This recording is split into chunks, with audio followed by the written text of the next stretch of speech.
Social study channel Pradeep में आपका स्वागत है। पाठकों, दर्शकों, आपको नमस्कार, जोहार। झारखंड रांची के बिरसा चौक में एचएससी की ज़मीन पर चला प्रशासन का बुलडोजर, 50 घर दुकान तोड़े गए, ऐसा न्यूज़पेपर में आया है।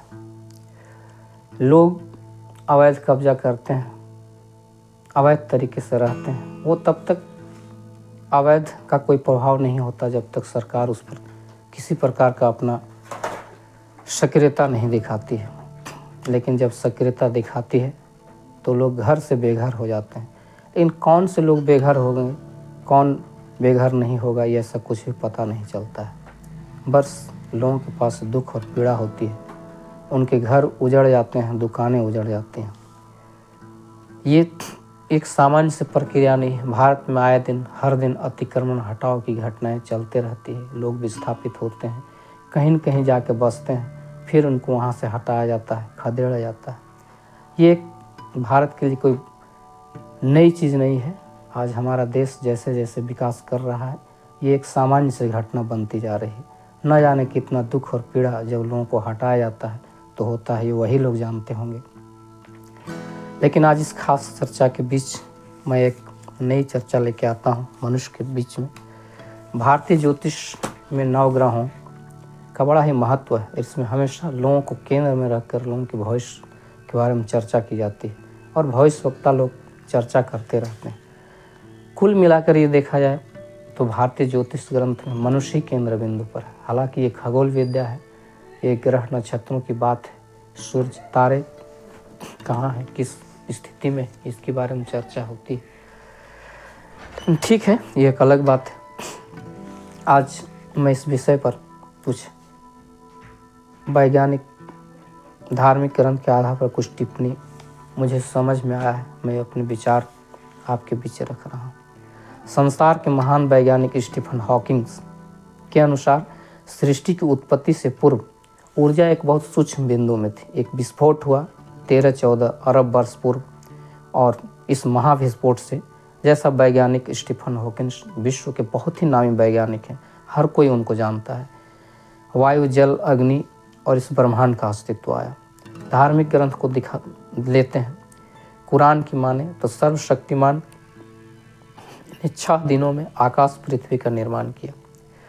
मानव जाति की उत्पत्ति आदम से हुई, ऐसा कुरान का मानना है।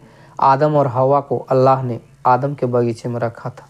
बाइबल की माने तो परमेश्वर ने अपने ही स्वरूप में मनुष्य को उत्पन्न किया। नर नारी करके उसने मनुष्य की सृष्टि शुरुआत की। हिंदू धर्म ग्रंथ की माने तो संसार के प्रथम पुरुष स्वयंभू मनु है और प्रथम स्त्री शत्रुपा है। ब्रह्मा जी ने अपने आप को 2 खंडों में बांटा, एक मनु और एक शत्रुपा, और फिर उसने सृष्टि प्रारंभ की। अभी लगभग दुनिया की आबादी 8.2 बिलियन है। भारत की आबादी लगभग 1 अरब 40 करोड़ है। विश्व में वनों का क्षेत्रफल 4.06 बिलियन है। भारत में वनों का क्षेत्रफल 8,27,357 वर्ग किलोमीटर है। कभी लोग जंगल में निवास करते थे। जब मनुष्य विकसित हुआ तो शहर बने, गांव बने। लोग गांव से रोजी रोजगार की तलाश में शहर जाने शुरू किए। जो लोग शहर में नहीं टिक पाते थे, दौड़ के पुनः जंगल में आते थे, गांव में आते थे, और अपना जीवन गुजारा उनका चलता था। मनुष्य इस धरती पर आया है तो जब तक मर नहीं जाता है, कम से कम उसका गुजारा होना अनिवार्य है। देश के नेता लोगों की जनसंख्या, लोगों की समस्या सुनाने के लिए प्रसिद्ध हैं। वो कभी भी, कोई भी नेता अपनी समस्या नहीं सुनाते कि मैं समस्या, वो हमेशा जनता की बात करेंगे। अब जनता की समस्या कितनी सुलझती है अब जनता जाने, पर वो हमेशा एक ही बात करेंगे कि हम जनता के लिए हैं और जनता का सुनने के लिए बने हैं। पर वास्तविकता क्या है आप जानते हैं। आज जनसंख्या इस कदर बढ़ चुका है। देश के नेता वोट मांगते हैं, लोग बच्चा पैदा करके वोटर तैयार करते हैं, परंतु इनको क्या पता कि यही राजनेता और पुलिस के बल के द्वारा लोगों को खदेड़ कर जगह खाली करा देंगे। परंतु खाली लोग करेंगे जगह तो जाएंगे कहाँ। आज विश्व और भारत दोनों के लिए जनसंख्या विस्फोट विकराल समस्या है। लोगों के मन को भटकाने के लिए ये राजनेता नौकरी, महंगाई, बेरोजगारी का राग गाते हैं। 200 साल पहले लोग जंगल काटकर खेत बनाकर अपना निवास शुरू करते थे। उस वक्त किसी प्रकार कोई परेशानी नहीं थी, कोई सरकार रोकने वाले भी नहीं था। जंगल में रहकर भी लोग गुजारा कर लेते थे। लेकिन अब गांव और जंगल, गांव और शहर दोनों लोगों से पट गए हैं। कहीं कोई जगह नहीं है, लोग कहाँ जाएंगे। जंगल भी नहीं है, गांव भी भरा हुआ है, शहर भी भरा हुआ है। अब जब भी अतिक्रमण हटाया जाएगा तो जानवरों की तरह लोगों को खदेड़ के एक जगह से दूसरे जगह ले जाएंगे, फिर वहाँ से उनको खदेड़ के दूसरे जगह ले जाया जाएगा। धार्मिक चर्चा तो हमेशा होता रहता है हर धर्म में। क्राइस्ट की कह लिए तो लोग अपने धर्म को, विचार को बढ़ाने के लिए काफ़ी मेहनत कर रहे हैं। ईसाई के मानने वाले विश्व में फैलना चाहते हैं, मुस्लिम के मानने वाले विश्व में फैलना चाहते हैं। लोग अपने धर्म का प्रचार प्रसार में लगे हुए हैं। आज धार्मिक चर्चाओं में स्वर्ग जाने का बात होता है, जन्नत में जाने की चर्चाएं होती है, लेकिन ये पृथ्वी, इसको स्वर्ग बनाने में किसी की रुचि नहीं है। एक से एक स्कॉलर हैं, धार्मिक स्कॉलर, जाने पहचाने नाम, हस्तियाँ, लोग उनके पास जाते हैं, लेकिन कभी ये नहीं कहते कि आप इतने स्किल्ड, धर्म के इतने बड़े जानकार हैं, क्या आप पृथ्वी को स्वर्ग बना सकते हैं। ये प्रश्न कोई नहीं पूछता। हाँ, ये लोग पूछते हैं कि क्या किया जाए, कैसे ईश्वर से प्रार्थना किया जाए, क्या अर्चना किया जाए, क्या किया जाए, क्या हमने कोई गलत तो नहीं किया, हमारी गलतियाँ तो नहीं है। और वो बताते हैं, बड़ा खुश रहते हैं कि एक नहीं किया, ये महीने इसने आपने ये नहीं किया, दान नहीं किया, पुण्य नहीं किया, सारी चीज़ बताते हैं। लेकिन किसी के पास ये कोई तकनीक नहीं है कि इस पृथ्वी को कैसे स्वर्ग बनाया जाए। मृत्यु के बाद जन्नत जाने के बारे में लोग सोचते तो हैं, पर पृथ्वी में जीवित लोगों के बारे में सोचने का समय नहीं है। लोगों के पास बहुत समय है धर्म के बारे में सोचने का, लेकिन जो जीवित व्यक्ति हैं इस पृथ्वी पर, उनके बारे में सोचने का समय नहीं है। हाँ, स्वर्ग जाने के बारे में हमेशा ये सोचते हैं कि हम जन्नत में जाएं, स्वर्ग में जाएं, जहाँ मर के ही जा सकते हैं। आश्चर्य इस बात का है, आप जीवित जा नहीं सकते, लेकिन पृथ्वी को आप नर्क बनाना चाह रहे हैं और मरने के बाद स्वर्ग की जाना चाह रहे हैं।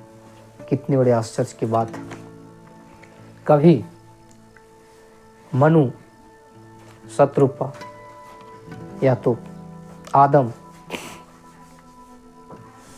जब भगवान ने इन लोगों की सृष्टि किया था तो कभी वो ये नहीं सोचा था कि आज हमारे पृथ्वी की इतनी दुर्दशा हो सकती है कि आज हमारे विश्व की जनसंख्या इतना विकराल स्वरूप ले लेगी कि लोगों को सिर छुपाने के लिए जगह नहीं होगा। शायद भगवान इतना करने में सक्षम है, पर वो इतना करने में सक्षम नहीं है कि मनुष्य अपने आप में इस जनसंख्या नियंत्रण करने की तकनीक हासिल कर सके। मनुष्य बढ़ाने की तकनीक हासिल कर सकता है, तकनीक बढ़ाता ही रहता है, जनसंख्या बढ़ाता ही रहता है, वोटरों की संख्या बढ़ाता रहता है, पर वो ये नहीं देखता कि हमारे सुख और सुविधा कैसे प्राप्त होगा, ये उसे पता नहीं। आज हमारे देश में दो सबसे बड़े राजनेता हैं, एक पक्ष और विपक्ष में, वो दोनों नामी हैं। विपक्ष के नेता कौन नहीं जानता, युवा हैं, 50 साल पार हैं, कांग्रेस के बड़े नेता हैं, लेकिन उनको जनसंख्या वृद्धि पर कोई रुचि नहीं। और हमारे प्रधानमंत्री हैं, उनका जीवन आप देख सकते हैं, लेकिन आप उन्हें वोट तो देते हैं, लेकिन उनके जीवन को आप देखते नहीं। उन्होंने सारा समय किस प्रकार से दिया है,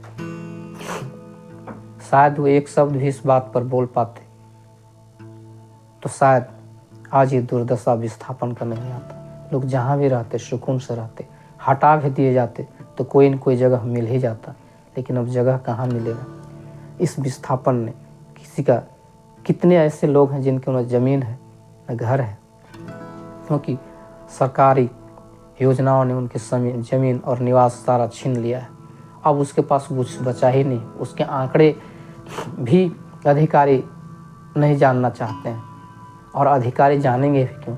वो अधिकारी इसलिए नहीं बने हैं कि लोगों की सुविधा हो, बस तो अधिकारी इसलिए बने हैं कि वो ज़्यादा से ज़्यादा धन इकट्ठा कर सकें। उनके पास लोगों की पीड़ा सुनने के लिए समय यदि वो दें तो फिर अपनी पीड़ा कब वो हल करेंगे। इसलिए अधिकारी और राजनेताओं से आपको कभी भी किसी भी प्रकार का कोई लाभ या सुकून नहीं मिल सकता है, न हमारे धर्म प्रवचनकर्ताओं से मिल सकता है, चाहे वो किसी भी धर्म का व्यक्ति क्यों ना हो, चाहे हिंदू हो, चाहे मुस्लिम हो, चाहे ईसाई हो। वो क्या करेगा नहीं करेगा ये तो वो निश्चित रूप से कुछ न कुछ करेगा ही, लेकिन आप क्या करेंगे क्या नहीं करेंगे ये आपको जानना जरूरी है, और आपको इसके लिए स्वयं ही सजग होना होगा।